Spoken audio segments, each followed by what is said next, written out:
Pada hari ini, Bapak Ibu, dunia digemparkan dengan berita peperangan antara Ukraina dengan Rusia. Dan kita menjadi penonton. Kita nggak bisa melerai, dan kita pun tidak berani ngambil bagian, kita mau berada di pihak yang mana. Dan itulah yang menjadi problem kita hari ini. Apa penyebabnya, Bapak Ibu?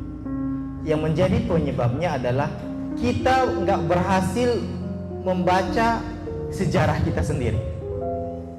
Jadi kita ini hari ini, Bapak Ibu, kita ingin bermimpi besar, tapi seakan-akan kita katakan sama orang, tolong kamu bacakan dulu ya, gimana sih sejarah kami itu.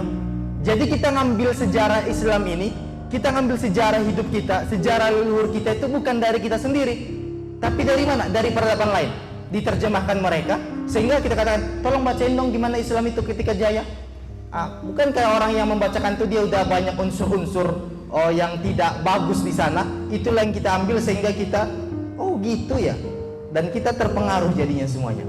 Sehingga hari ini Bapak Ibu, mau ndak mau, kita harus yang benar-benar fokus membaca tentang sejarah kita, agar kita bisa ngambil satu tujuan, bahwa ternyata saya itu seperti ini, leluhur saya seperti ini, dan pendidikan Islam seperti ini. Dan hari ini kita gagal untuk menerjemahkan itu.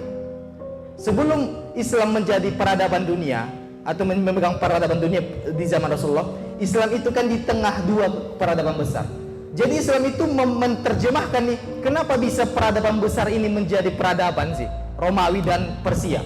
Itu butuh Islam waktu 100 tahun atau 50 sampai 100 tahun untuk menerjemahkan itu. Jadi lahirlah Islam menjadi Islam memegang dunia. Dan pada saat itu Islam yang memegang dunia, dan bahkan pernah kita sampaikan, saking apanya Islam itu, ketika orang dikatakan berilmu pengetahuan pasti harus bisa bahasa Arab. Hari ini tanda orang berilmu pengetahuan adalah ketika dia dikatakan pandai bahasa Inggris, kan seperti itu. Karena memang bahasa itu adalah menjadi penguat atau perekat siapa sih yang megang dunia itu.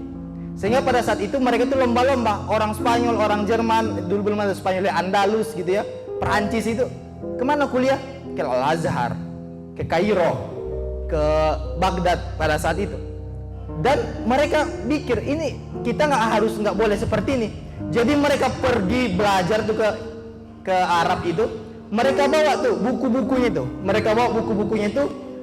Butuh mereka 300 tahun Bapak Ibu menerjemahkan seluruh karya-karya muslimin, sehingga mereka bangkit dan lahirlah revolusi industri.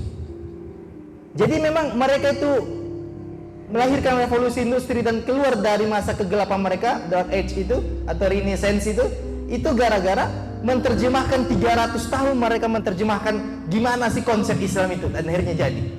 Dan hari ini kita mengatakan wow kepada Barat, sementara mereka itu sebenarnya menerjemahkan 300 tahun